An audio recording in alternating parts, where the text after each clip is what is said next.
तांगशलो central budget नौरक सवई प्रदेश कांग्रेस भवन कक्थुमनि बिसिंगतै खुक हेंका प्रदेश कांग्रेस नि कासको आशिष कुमार साहा लगियो तंग प्रदेश कांग्रेस नि खुकपांग प्रवीर चक्रवर्ती प्रदेश कांग्रेस नि याक चौकासको पृथा देवपाल खवई कबनि जुदा जुदा आदंग्र कक्तमा थुमनि बसकांग प्रदेश कांग्रेस नि कासको आशिष कुमार साहा शाखा सेंट्रल बजेट लामकरै बजेट अ सेंट्रल बजेट लाम फुनुगै माया बजेट अबहायनो शाखा चाजगयांगै प्रदेश कांग्रेस नि कासको आशिष कुमार साहा अ बाजेट लुकुरकनो लामा फुनुगना कारै आजिमुंनि लाम रक्ताइब मुथुबै रबायनाय प्रदेश कांग्रेस नि कासको आशिष कुमार साहाबाई बाक्सा प्रदेश कांग्रेस नि खुकपांग प्रवीर चक्रवर्ती अ सेंट्रल बजेट न चाजक्यांग मानि खुक हेंका खुकपांग प्रवीर चक्रवर्ती शाखा ब्लैक मानि न कुफुर खालानि बागै चाइटकमुं अ बाजेट तयै सिगांनि बाजेट रकनो रोखसाबै हापांनि बाजेट न मुखथां खालानि बागै बिसिंग बिसिंगो चोकलि खालायजागै दंगो त्रिपुरा हास्तिय करर करर सिक्लारक सामंकरै ओंलायजाक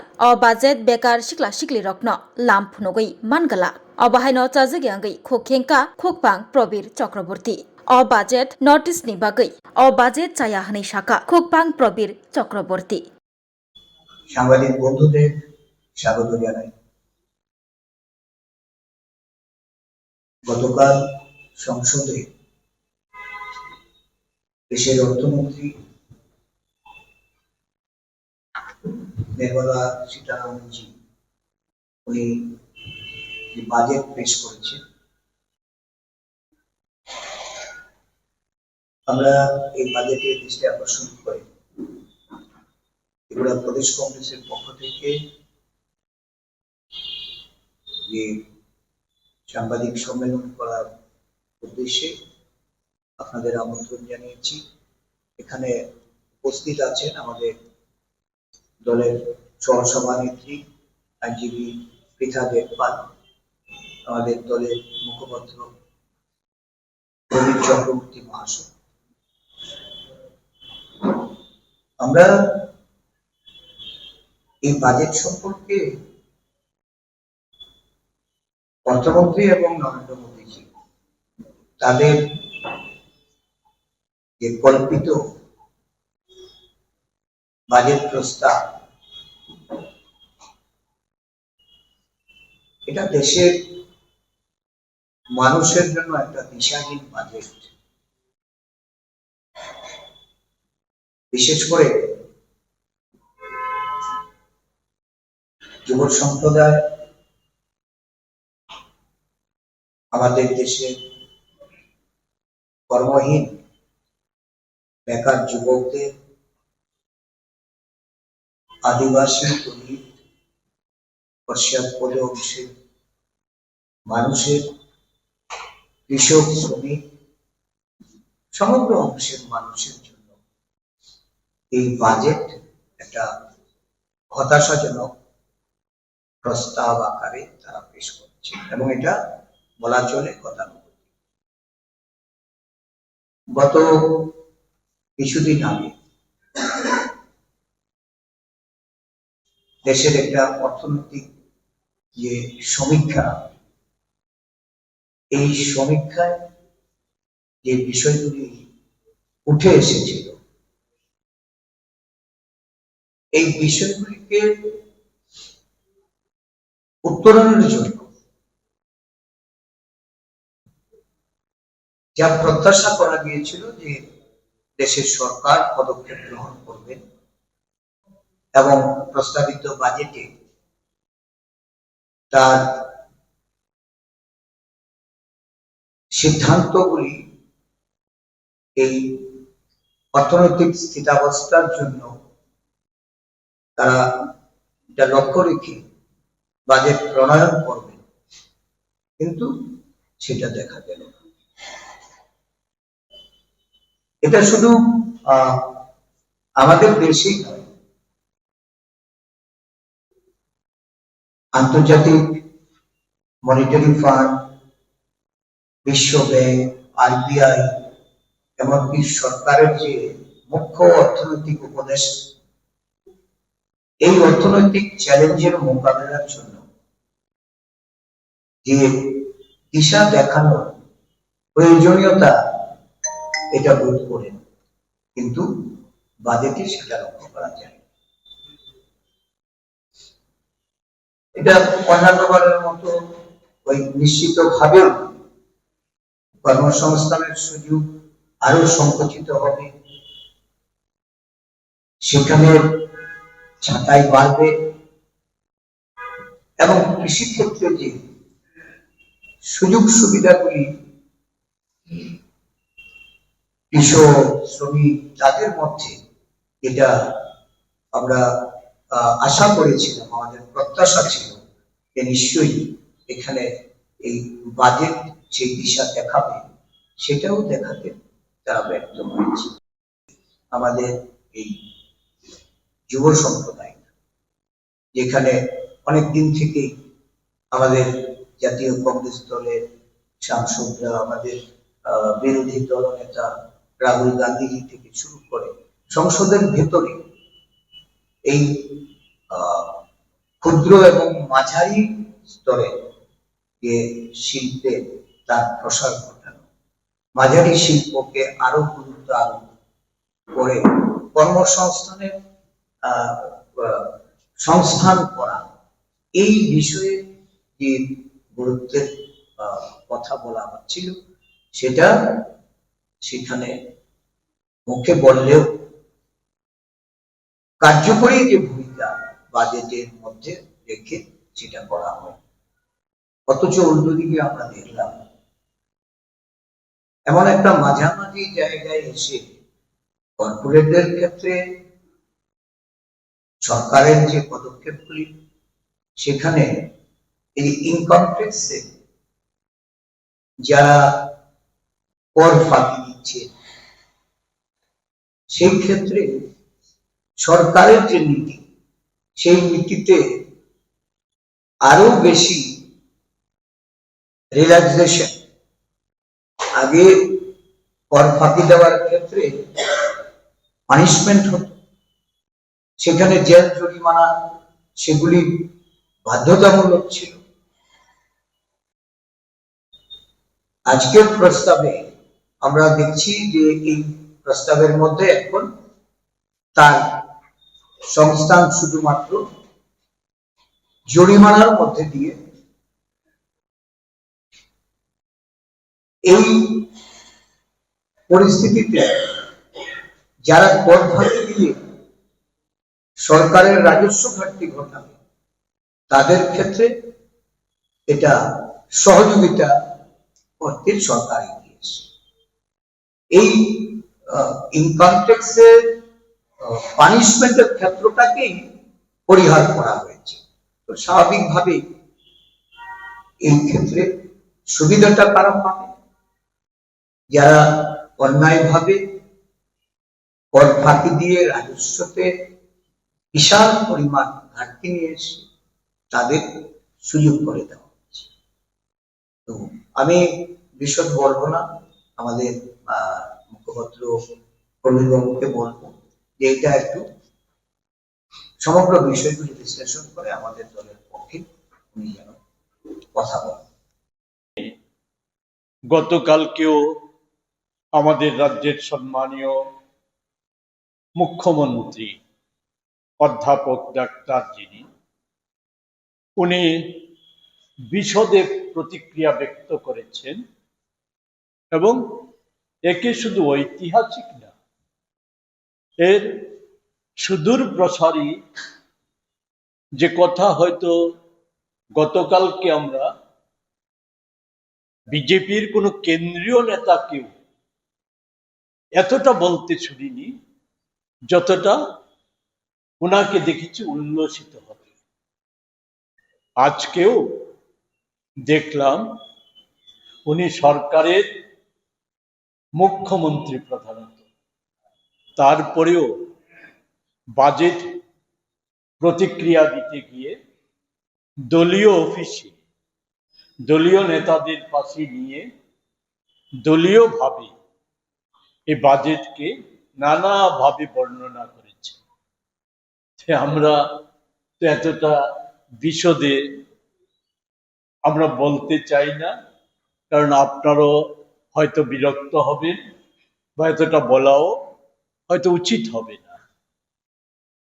সীতারামনজি 1 ঘন্টা 25 মিনিট নানা বিষয় নানা তুলে ধরেছে।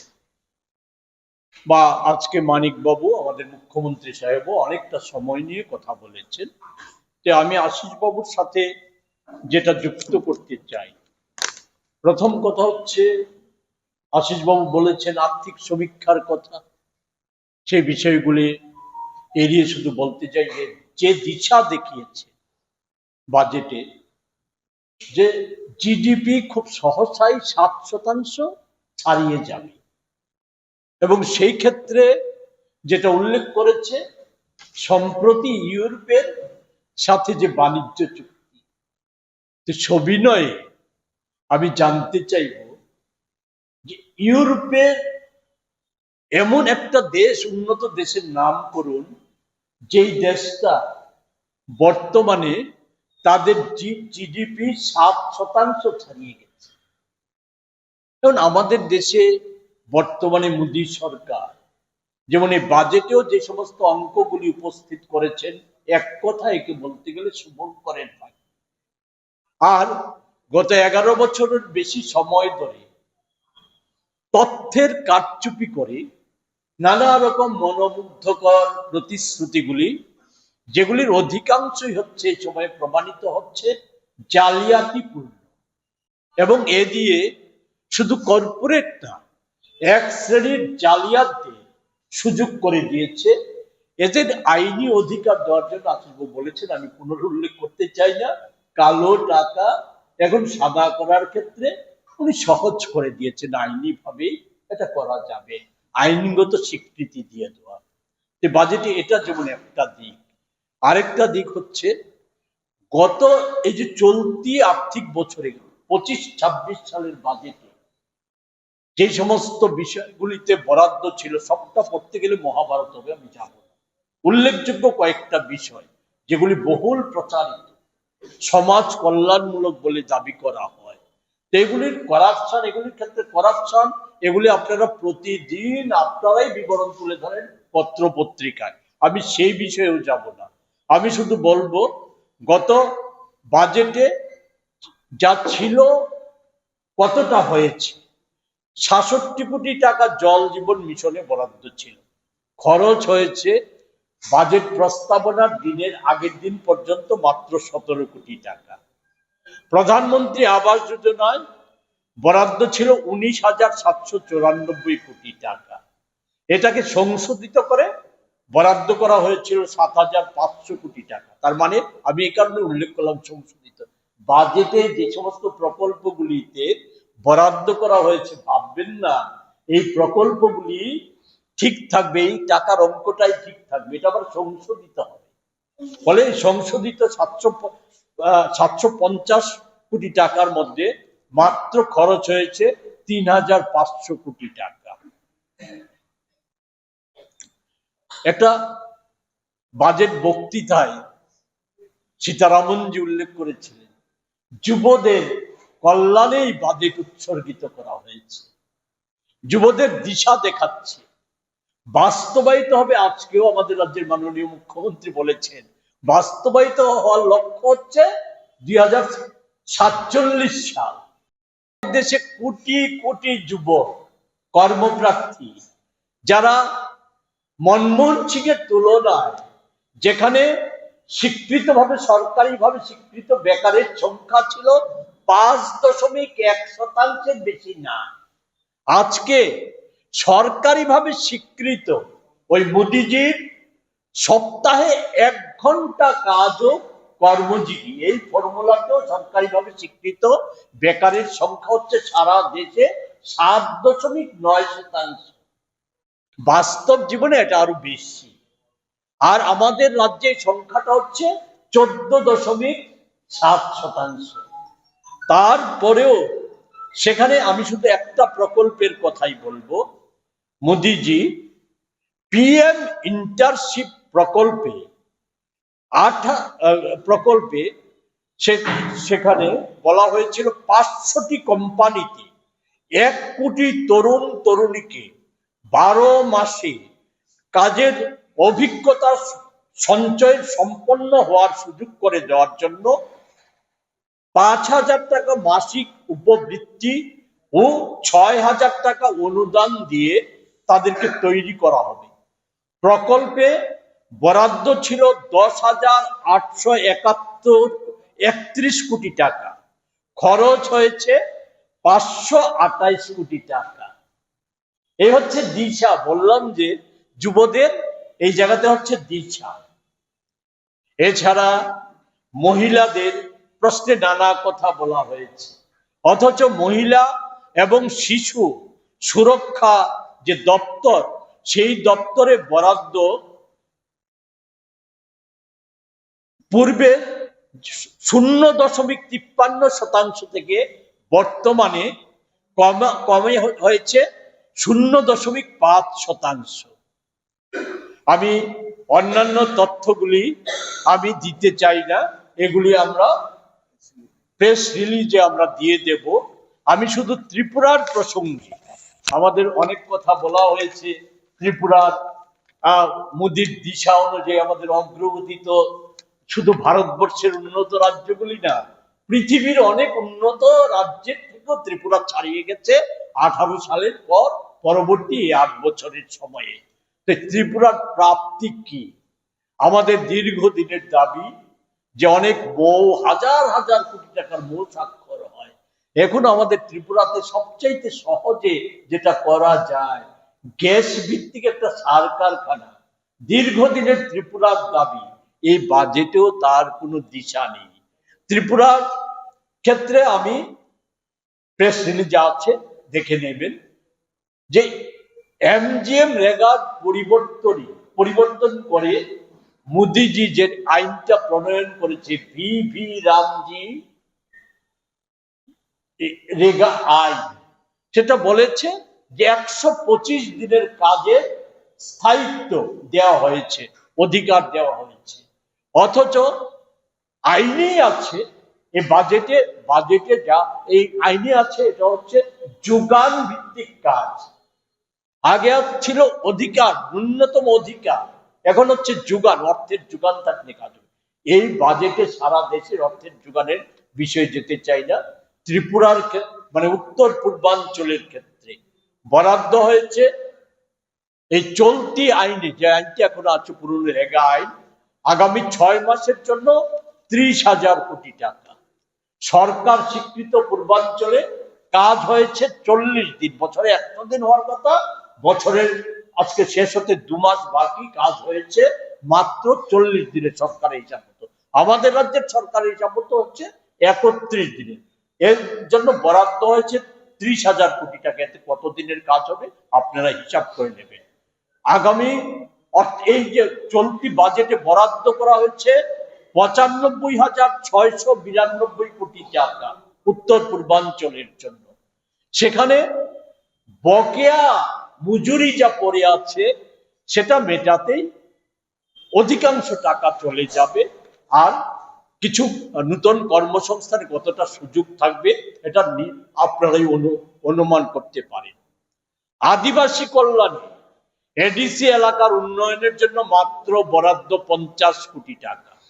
ডোনার মন্ত্রক উত্তর পূর্বাঞ্চলের জন্য বরাদ্দ করেছে 6,812 কোটি টাকা, তুলনায় মাত্র 2.5% বৃদ্ধি।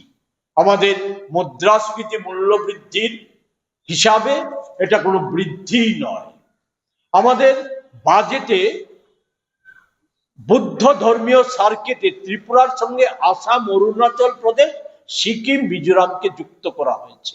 এক্ষেত্রে শুধু একটা মজার কথা স্মরণ করিয়ে দিই, 17-18 সালে বাজেটে দেশ 7টি পর্যটন সার্কিট গড়ে তোলার ঘোষণা ছিল, উত্তর পূর্বের জন্য বরাদ্দ ছিল 1টি।